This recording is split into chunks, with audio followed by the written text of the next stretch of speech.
아멘, 아멘. 예, 오늘 말씀은 너희는 나를 누구라 하느냐라고 하는 제목으로 우리 말씀 나누겠습니다. 자, 예수님께서 제자들에게 두 번의 질문을 하셨습니다. 첫 번째는 사람들이 나를 누구라 하느냐라고 하는 질문이었고요. 자, 두 번째는 너희는 나를 누구라 하느냐라고 하는 질문이었습니다. 즉, 다른 사람들과 제자들 각각 예수님 자신을 누구라고 생각하는가 하는 것을 물어보신 거죠. 자, 여러분, 이 질문이 우리 그리스도인들에게 너무너무 중요한 질문인 줄 믿습니다. 내가 주님이라고 부르고 또 믿고 따르는 분이 누구인 줄 반드시 우리는 알아야 되는 것이죠. 자, 왜입니까? 그가 누구인 줄 알 때에 믿어야 될 이유를 아는 거예요. 누구인 줄 알아야 왜 믿는 줄 아는 거죠. 또 두 번째는 누구인 줄 알 때에 삶의 방법을 알 수가 있는 겁니다. 어떻게 살아가야 되는지. 또 누구인 줄 알 때에 삶의 목적지를 알 수가 있습니다. 내가 지금 이 믿음이 어디로 가는 건지, 그것을 알 수 있다는 거예요. 자, 여러분, 우리 자신도 반드시 이 질문에 답해 보아야 하는 것이죠. 나는 예수님을 누구라고 생각하는가? 나는 예수님을 누구라고 생각하는가? 여러분들 분명한 답을 갖고 계십니까? 자, 여러분들 식구가 믿으니까, 내 식구가 믿으니까 그냥 쫓아다녔다. 자, 그렇게 하면 안 됩니다. 엄마 뱃속부터 다녔기 때문에 지금 이렇게 다니고 있다. 그런 믿음 가져서는 안 돼요. 자, 오래도록 다니다 보니까 그냥 다니게 됐다. 이래서도 안 되죠. 자, 믿으면 좋은 일 생긴다고 하니까 그래서 믿게 되었다. 이래서도 안 되는 겁니다. 만약에 예수님이 누구인지 잘 모르면 엉뚱한 믿음, 엉뚱한 삶, 엉뚱한 방향으로 갈 수밖에 없는 것이에요. 자, 예수님의 질문을 다시 한번 보면은요, 사람들이 나를 누구라 하느냐라고 했을 때 제자들이 이렇게 대답했습니다. 세례 요한 또는 더러는 엘리야, 더러는 선지자 중에 하나이다. 이렇게 한다는 거예요. 자, 무슨 말이에요? 사람들은요, 예수님을 세례 요한처럼 세상 다른 사람들과 다르게 또 유별나게 사는 사람이라고 생각하고 있었던 거예요. 또 엘리야와 선지자들처럼 어떤 놀라운 기적을 일으키는 사람, 그런 사람이라고 생각을 했다라고 하는 것이죠. 자, 이 말은 당시 사람들이 예수님을 쫓아다닐 때 어떤 마음으로 쫓아다녔는지를 알 수 있습니다. 즉, 남들과 다르게 사니까 뭔가 저 사람한테 특별한 것이 있을 거야 라고 하면서 쫓아다닌다는 거죠. 또 많은 기적을 일으키니까 저 사람을 쫓아다니면 무슨 유익이 있을 거야 라고 생각하면서 쫓아갔다는 거예요. 여러분들, 우리 예수님이 누구인지를 분명하게 알고 쫓아가야 되는 것입니다. 자, 예수님은 또 제자들에게 두 번째 질문을 하셨죠. 너희는 나를 누구라 하느냐? 자, 예수님께서 정말 질문하려고 했던 질문이 바로 이 질문일 겁니다. 저 믿지 않는 사람들이 어떻게 생각하든 상관이 없는데 너희는 나를 믿고 나를 따르는 너희는 나를 누구라 하느냐라고 하는 질문인 거죠. 자, 그랬을 때 베드로가 대표로 대답을 했어요. 주는 그리스도시니이다. 주는 그리스도시니이다. 자, 제자들은요, 정확하게, 바르게 대답을 했습니다. 그리스도, 무슨 뜻입니까? 기름 부음 받은 자라고 하는 뜻이고요. 그 의미로서 인류 구원을 위해서 기름 부어 세워서서 보냄받은 자, 그러니까 구세주, 구원의 주, 이런 의미를 갖고 있어요. 그러니까 지금 베드로와 그 제자들은 예수님은 구원의 주님이십니다. 구세주이십니다. 그 뜻으로 지금 말을 하고 있어요. 그래서 제자들은 지금 예수님께 정확한 말을 하고 있었던 것이죠. 자, 그러나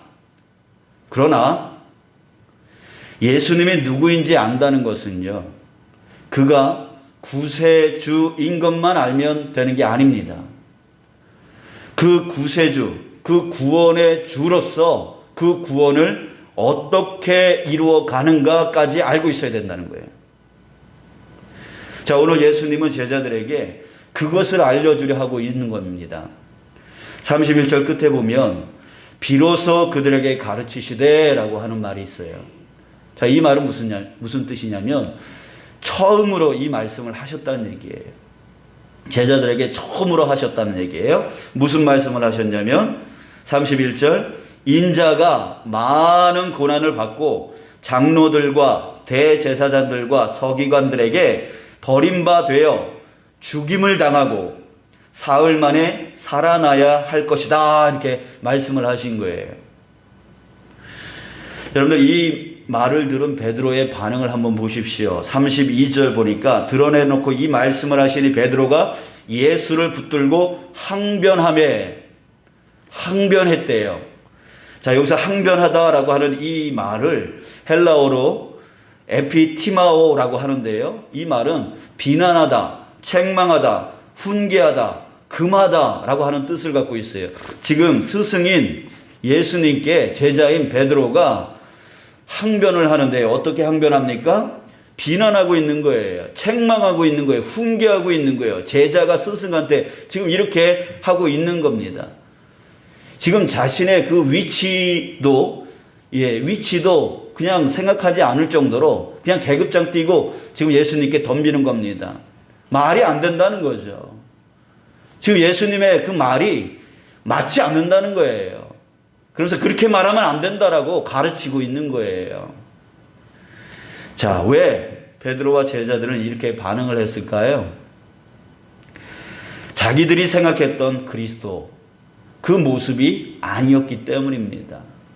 여러분, 내 마음에 그려놓은 또 생각해 놓은 그 생각과 달라버리면 여러분들 우리가 굴복해야죠.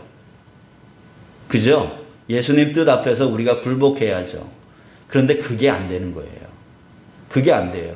내가 생각해 놓은 것이 예수님의 뜻과 다르면 예수님 뜻 앞에서 굴복해야 되는데 내 뜻을 더 주장하는 거죠. 제가 언젠가 그런 예를 들은 적이 있습니다. 어떤 교회 성도가 어떤 목사님께 불평의 소리를 했어요. 이래서 되겠습니까? 라고 불평을 했어요. 그런데 이 목사님이 예수님의 말씀을 인용하면서 예수님께서 이렇게 말씀하지 않았습니까? 그러니까 그렇게 하는 게 맞습니다. 라고 했다는 거죠. 그랬더니 이 성도가 뭐라고요? 그건 예수님 말씀이고요. 하면서 자기 생각을 더 주장하더라는 거죠. 여러분, 참 이런 말 쓰기 좀 그렇지만요. 오늘 말씀에 빗대보면 그 성도는 무엇입니까? 바로 사탄이에요. 사탄. 자, 오늘 말씀에 예수님이 그렇게 반응하는 그 베드로와 그 제자들을 꾸짖으시면서 33절 예수께서 돌이키사 제자들을 보시며 베드로를 꾸짖어 이르시되 사탄아 내 뒤로 물러가라. 내가 하나님의 일을 생각하지 아니하고 도리어 사람의 일을 생각하는도다. 사탄이래요. 누구를요? 자기 제자를 사탄이라고 말하고 있는 거예요. 졸지에 베드로와 제자들은 사탄이 되어버렸습니다. 왜냐하면 하나님의 일을 생각하지 않고 도리어 사람의 일을 생각했기 때문입니다. 여러분, 사탄은 멀리 있지 않습니다. 사탄은 멀리 있는 게 아니에요. 하나님의 계획을 반대하고 하나님의 계획을 방해하는 자가 바로 사탄인 거예요. 그게 바로 우리 자신이 될 수 있다라고 하는 것입니다.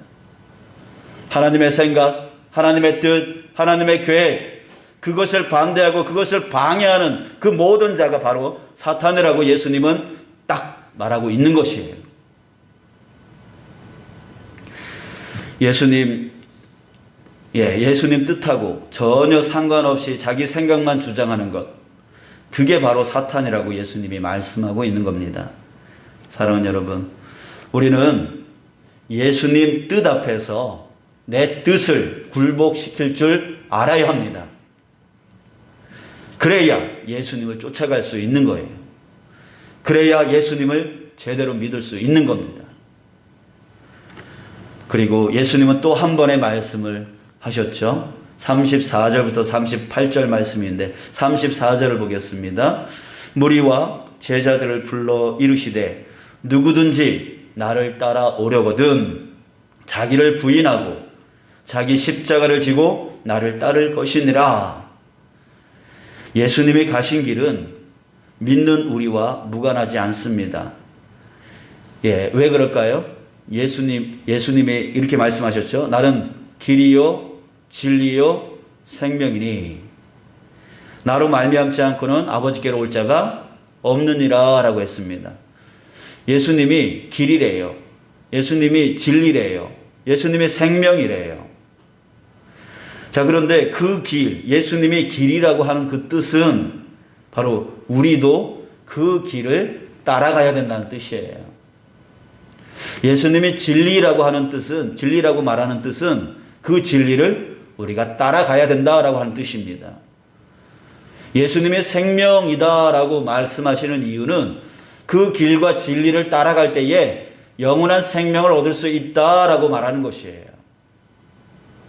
그러니까 예수님이 하신 그 길, 예수님이 가신 그 길은 우리 자신을 위한 그 길이었지만 또 다른 의미에서는 우리도 그 길을 가야 된다는 뜻이에요.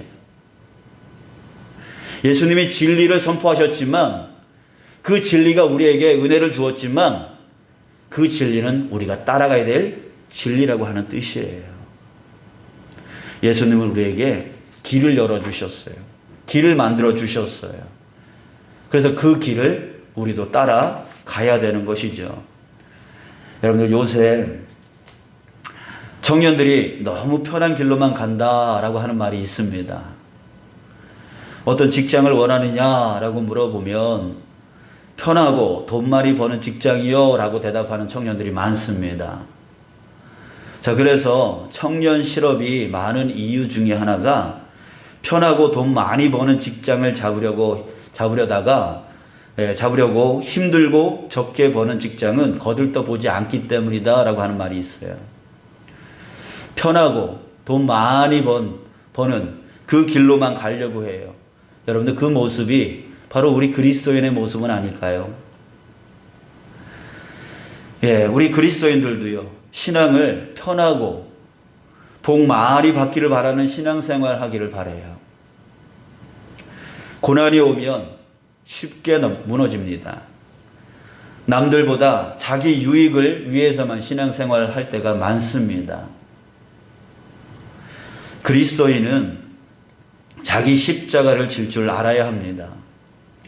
즉 맡겨진 사명, 맡겨진 사역, 그것이 고난스럽더라도요, 내려놓으면 안 되는 것이죠. 내려놓으면 안 되는 것이죠. 또 그리스도인은 자기를 부인할 줄 알아야 합니다. 즉 자기 유익보다 남을 돌볼 줄 아는 자가 되어야 된다는 거예요. 정리하겠습니다. 우리 그리스도인은요, 우리가 믿는 예수님이 누구인지 반드시 알아야 됩니다. 근데 그 알아야 된다는 것이 그리스도, 구세주, 구원의 주, 그것만 알아서는 되는 게 아니라, 그것만 돼서는 안 되는, 그 과정도 알아야 된다는 거예요. 어떻게 구원을 이루어 가시는지, 그것을 우리가 알아야 되는 거예요. 그 구원을 이루어가는 과정은 편하고 복된 길이 아니에요. 죽음과 부활의 길이에요. 고난의 길이 먼저 따라야 된다는 거예요. 그랬을 때 여러분들 우리 편한 길로 가지 않기를 원합니다. 복만 많이 받으려고 하는 그 길로 가지 않기를 원합니다. 예수님이 그 가시는 그 길을 우리도 따라갔으면 좋겠습니다. 자, 사랑하는 여러분, 우리 그리스도인들이 쓰지 말아야 될 단어가 있습니다. 그 말은 무엇이냐면 바로 성공이라고 하는 단어입니다. 성공. 대신 써야 되는 단어가 있습니다. 그게 뭐냐면 바로 승리라고 하는 단어입니다. 여러분들 우리는 성공이라고 하는 단어를 쓰지 말고 승리라고 하는 단어를 써야 됩니다. 성공은 편함을 추구하는 단어입니다. 내가 성공해서 편하게 살아야지. 성공해서 떵떵거리며 살아야지. 성공해서 남들보다 더 복되게 살아야지. 이 성공이라고 하는 단어는 항상 우리를 편하게 만들려고 하는 그런 마음을 갖게 만듭니다. 그러나 승리는 다릅니다. 내가 어떤 고난이 와도 어떤 어려움이 와도 예수님의 그 이름으로 내가 승리하리라. 예수님이 나를 도와주시고 예수님이 나를 이끌어 주시고 예수님이 나와 함께 하시고 나를 책임져 주시니 나는 반드시 승리하리라 라고 하는 그 승리는 항상 도전의 마음을 갖게 만든다는 것이죠. 여러분들 우리 그리스도인으로서 성공이라는 단어를 쓰지 마시고 우리 승리라고 하는 단어를 쓰며 살아갈 수 있는 저와 여러분들 되어지길 축복합니다. 그래서 여러분들 우리 항상 어떤 상황, 이 세상을 살아갈 때에 정말 고난이 올지라도 능히 승리하며 살아가는 저와 여러분들 되어지길 축복합니다. 우리 한번 외쳐볼까요? 승리합시다. 승리합시다. 성공합시다를 쓰지 말자고요. 승리합시다. 하나님, 나 성공하게 해주세요. 이런 말 쓰지 말고 하나님, 나 승리하게 해주세요. 승리하게 해주세요. 결국은 그 승리의 길이 성공의 길일 겁니다. 수많은 세상 가운데 우리가 생각할 때, 세상 사람들이 생각할 때 성공했다라고 하는 사람들은 바로 승리한 사람들이죠. 고난 가운데 승리한 사람들이에요. 그러니까 우리가 예수님의 이름으로 승리하여 나간다면 성공의 복이 우리에게 임하게 될 줄 믿습니다. 여러분들 지금 겪고 있는 그 고난 가운데 주님의 이름으로 승리해 나가는 저와 여러분들 우리 모두가 되어지길